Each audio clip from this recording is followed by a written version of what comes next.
પૂજ્ય અમૃત બાપાના મસાણી મેલડી માતા કી જે મારે એક માનતા હતી, મારા ભાભીને પોસિબલ જ નહોતું કે સિઝેરિયન કીધું હતું. બાપાને કીધું બાપા તમારા 10 કિલો ચોખા ધરીશ, નોર્મલ થઈ જાય. નોર્મલ થઈ ગયું. મારી હજરા હજુર છે, જે કયો એ કામ કરે છે. જે મને તો એમ થાય ને માં આવજો સપનામાં. તેથી માં આવી જ જાય ને મારી એને વાતું કરી જાય. કેટલી વાર સપનામાં આવે છે મને તો વાત કરી છે, બેટા ચિંતા કરતી નહીં. હું મોરબીથી આવું, મારું નામ રણજીતભાઈ છે. મારે 4 વર્ષ પહેલાં રૂપિયા ઉછીના આપેલા હતા, એ આવતા નહોતા અને એક તેલના ડબ્બાની માનતા રાખી હતી. તે હવે રૂપિયા આવી ગયા છે થોડાક.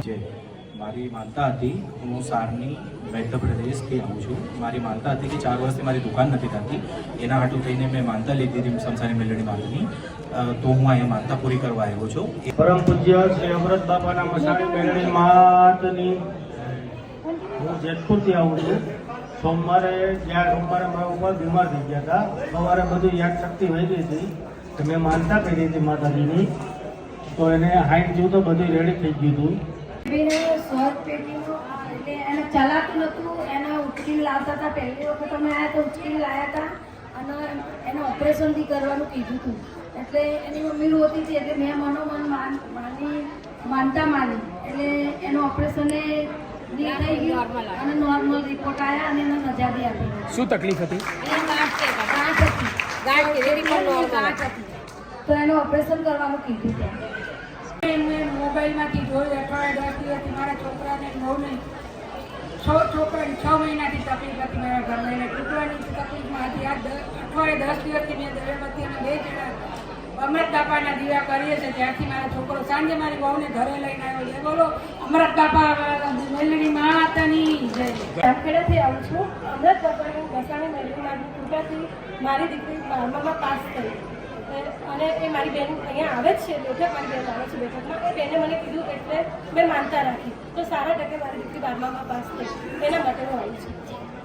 માનતા હતી કે મારી દીકરી હતી ને પરમ દાડે છે મોજી વધાર થઈ ગઈ હતી એટલે મેં માનતા રાખી મનમાં. તો કલાકમાં જ ઊભી થઈ ગઈ. એના માટે માનતા પૂરી કરવા આવી છું. બીજી માનતા મારી કે મારા કોઈ ધંધો નહોતો, એના માટે મેં માનતા માની હતી. बीजे दाड़े हवाड़ में सीटी मन घेर लेवा। मेरी लड़की है, इसको पता नहीं बाहर की कुछ हवा लगी थी. मैं मस्जिद में गई थी तो उन्होंने बोला था कि इसको बाहर की हवा लगी है बराबर. तो उनने 4,500 रुपये का खर्चा बताया था मुझे. लेकिन जहाँ पे मैं काम पे जाती हूँ वहाँ पे एक रमेश भाई करके उनने मुझे माता जी के बारे में बताया. बोला एक दिया कर देना उनका नाम का और अगरबत्ती लगा देना और 1 महीने की वादा रखना. तो अभी 1 महीने में सिर्फ 7 दिन बाकी और मेरी लड़की को फर्क हो गया. तो मैं वो वादा पूरी करने के लिए आई हूँ. અમૃત બાપાની મસાણી મેલડી મારી માનતા રાખી હતી જ્યારે હું ગવર્મેન્ટ એક્ઝામની તૈયારી કરતો હતો. કારણ કે મારે ભણવામાં રસ ઓછો અને મન લાગતું નહીં. પણ સારું કયું કારણ એવું થઈ ગયું, માની જેવી માનતા રાખી એવો રસ ચાલુ થયો. પણ ખાલી મેં માત્ર 4 મહિનાની મહેનતમાંથી મેં શિક્ષકની પરીક્ષા પાસ કરી છે અને હાલ હું શિક્ષક તરીકે ફરજ બજાવું છું. કઈ સ્કૂલમાં છે? હું મેઘરજ તાલુકામાં કાલિયા કુવા પ્રાથમિક શાળામાં શિક્ષક તરીકે ફરજ બજાવું છું. બોલો શ્રી અમૃત બાપાની મસાણી. મારું નામ પ્રકાશ છે. હું અમદાવાદથી આવું છું.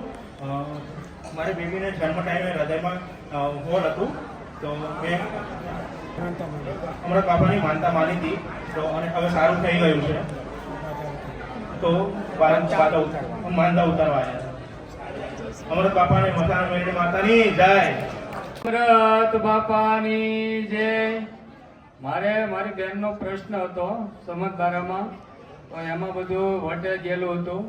તો મેં અમૃત બાપાની માનતા માની 5 કિલો તેલની, તો આવું સમાધાન થઈ ગયું તરત જ. મારે હરકથી મારા છોકરા જ્ઞાન પડાવવા. હરકથી બોલ સારું પાડજો ના. શું પાડીશ? તમે કહો. આકાશ પાડજે. આકાશ. સુરેન્દ્રનગરથી આવું છું. અમારા ફ્લેટનું નામ સિલ્વર એવન્યુ છે. તો અમે કાર્યકર્તા દ્વારા એવું નક્કી કરવામાં આવેલું કે ત્યાં બીમારીઓ અને કંકાસ વધારે થતો હતો. એટલે જે તે સમયે અમે ત્યાં અમૃત બાપાની મેલડીને દીવો કર્યો અને ત્યારથી અમને સારું થઈ ગયું. અમે પછી એવો વિચાર કર્યો કે હવે સારું થઈ જાય એટલે અમે પોતે અહીંયા આવીને માનતા સુખડીની અને શ્રીફળની કરી દઈશું. પ્રોબ્લેમ એવો હતો કે ત્યાં બીમારીઓ વધારે થતી અને નાના મોટા કંકાસ હતા અને આમ મેં મારી જોબમાં પ્રમોશન માટેની માનતા માની હતી, જે મારી માનતા પૂરી થઈ છે અને અત્યારે હું ગુજરાત હાઈકોર્ટમાં આસિસ્ટન્ટ ક્લર્ક તરીકે જોબ કરું છું. તો મારી માનતા પૂરી થવાથી અમે અમારી યથાશક્તિ પ્રમાણે ઘઉં, ચોખા, ખાંડને જે અમે માતાજીને અર્પણ કરીએ છીએ. ક્યાં છે તમારી જોબ? ગુજરાત હાઈકોર્ટ. હું સોમવારના દિવસ રાતે મને બહુ ગભરામણ અને બીપી હાઈ થઈ ગઈ હતું. સવારે દવાખાને મને દાખલ કર્યું, બાટલા ચડાયા. મેં મનોમન માને યાદ કર્યું અને અમૃત બાપાને મનોમન માનતા રાખી કે એ માં મને હરખું કરે છે તો માં હું દર્શન કરી અને પ્રસાદી ચડાવીશ. તો માએ મને તો બપોર થતાં જ મારી બીપી એકદમ ક્યાં થાય છે મને ખબર નહીં. માં મસાણી મેલડી માતની જય, અમૃત બાપાની જય. હું પિયર ગઈ હતી ને તો મારા બધા છોડ ઉકાઈ ગયા હતા. ત્યારે મેં યાદ કર્યા કે મારા છોડ ઉકવે ને લીલા કરે ને તો અમૃત બાપાના મસાણી મેળીમાં તો બધા છોડો પાંદડા નવા ફૂટ્યા. મારું નામ સુનિલ છે, તાલુકો ઈડર, ગામ સુરપુર. અમૃત બાપાનો દીવો કરવાથી મારા પપ્પાને એમરેજ થઈ ગયું હતું, ડૉક્ટર છૂટી પડ્યા હતા, એ પણ મટી ગયું હતું. એટલા માટે હું અહીંયા આવ્યો છું અર્પણ કરવા. ભત્રીજીને 7મો મહિનો હતો તો એના દુખાવો બધો હોસ્પિટલ લઈ ગયા તો એને ડૉક્ટરે સીઝર કરવાનું કીધું. પછી મેં મનોમન માતાજીની અમૃત બાપાની મસાણી મેળવવાની માનતા રાખી કે માં જો એમનો સીઝર ના આવે 9 મહિના પૂરા લેશે ને અને રજા આપી દેશે ડૉક્ટર તો હું સુખડીને ધરાવી દઈશ માને. સારું છે અને રજા પણ આપી દઈશ. પત્નીને આંખમાં વેલ હતી, એ વેલ 10-15 વર્ષથી ઓપરેશન કરાવવું પણ થતું નહોતું. પણ પહેલી જ વાર અમે રવિવારે આવ્યા અને માતા અમૃત બાપાની મેળી મસાણી મેળીમાંની અમે બાધા રાખી, માનતા રાખી અને બીજા રવિવારે અમારું ઓપરેશન પણ સારી રીતે થઈ ગયું. નામ જયેશ છે, મોરબીથી આવું છું. અમારા પત્ની છે અને મહિના 2 મહિના થાય ત્યાં ધબકારા વધી ગયા હતા એટલે અમૃત બાપાના મસાણીમાંની માનતા રાખી. 11 મહિનાથી કાંઈ થયું નથી. માનતા પૂરી કરવા મને છાતીમાં દુખાવો થતો હતો, ડૉક્ટરનો રિપોર્ટ કરાયો તો નોર્મલ આવ્યો. તેથી મેં અમૃત બાપાના મસાણી મેલરીમાંની માનતા રાખી હતી. એ માનતા પૂરી કરવા માટે હું આજે આવી છું. હું સેલવાસથી આવું છું અને મારું કે કામ કોઈ દિવસ થતું જ નહોતું. 18 વર્ષથી હું માનતા કરું છું. પણ પછી મેં આ વિડીયો જોયો ને એટલે મને 12 દિવસમાં હું ફ્લેટ 2 વર્ષથી ગોતતી હતી, લેવાતો નહોતો એમ. 12 દિવસમાં મને ફ્લેટ મળી ગયો, દુકાન પણ મળી ગઈ. એ 2-3 મહિનાના ગાળામાં તે 2 વસ્તુ થઈ ગયું. પછી મારી છોકરીઓને પેટમાં બહુ દુખે, અચાનક દવાખાને લઈ જવું પડે. એ માતાજીની દયાથી અત્યારે 50% એમાંય પણ ફેરશે અને આ એક કામની બદલે મારા 2 કામ થયા. જય અમૃત બાપાના મસાણી મેળવીમાં મારે સ્કિનની ચામડીની બહુ તકલીફ થઈ ગઈ હતી, દવાથી ફેર નહોતો પડતો. મેં માનતા રાખી હતી માની મને સારું થઈ જશે તો 5 નારિયેળનું તોરણ મૂકીશ, મને સાવ સારું થઈ ગયું છે. અમૃત બાપાની જય. મારા લગ્ન હતા તો એ કોઈ રીતે થતા જ નહોતા, 1-2 વાર તૂટી ગયું હતું. તો માતાજીનું આમ હું અંદરથી સમરણ કરું બધું એવી રીતના થઈ ગયું પાછું. એકવાર તો મારા સસરાએ ના પાડી દીધી હતી કે હવે તો દેવું જ નથી, કરવું જ નથી અહીંયા એમ. પણ માતાજીની દયાથી બધું થઈ ગયું અને આ માતાજીને અત્યારે હું રાજી ખુશીથી કંકોત્રી દેવા આવ્યો છું. શ્રી અમૃત બાપાની જય, બોલો નીલકંઠ મહાદેવની જય. મારું નામ લલિતભાઈ ચંદુભાઈ કોબિયા છે અને મારે માનતા એ હતી, મારે બાઇક ચોરા લઈ ગયા હતા કોક પણ ક્યાંય મળતું નહોતું. બધી આટો માર્યો પણ મળ્યું નહીં. પછી અમૃત બાપાની મસાની મેળીમાંની માનતા રહી ગઈ તો તરત જ મને મોઢા મળી ગઈ.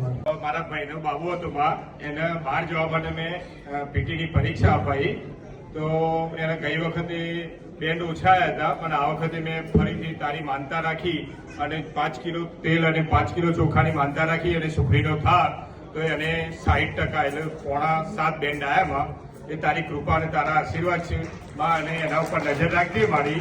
મારા પપ્પાને અટેક આવ્યું હતું તો મેં માની હતી સુખડી માને. મારા પપ્પા મને એમ જ કહેતા હતા દવાખાનામાં જોડેથી કે બેટા હું નહીં બચું એમ. પણ મેં કીધું પપ્પા તમને કંઈ નહીં થાય, હું છું એમ. પછી મેં માની હતી માનતા મસાણી મેલડી માની તો મારા પપ્પાને અત્યારે બધું કમ્પ્લીટ છે. હું સીતાબેન દંતાણી છું ગામ ડભોડાના છું અને મારા જમાઈ બીમાર થઈ ગયા હતા. એમને પિતાશ્રીનું ઓપરેશન કર્યું હતું, છતાં બી એમના દુખાવો ચાલુ જ હતો.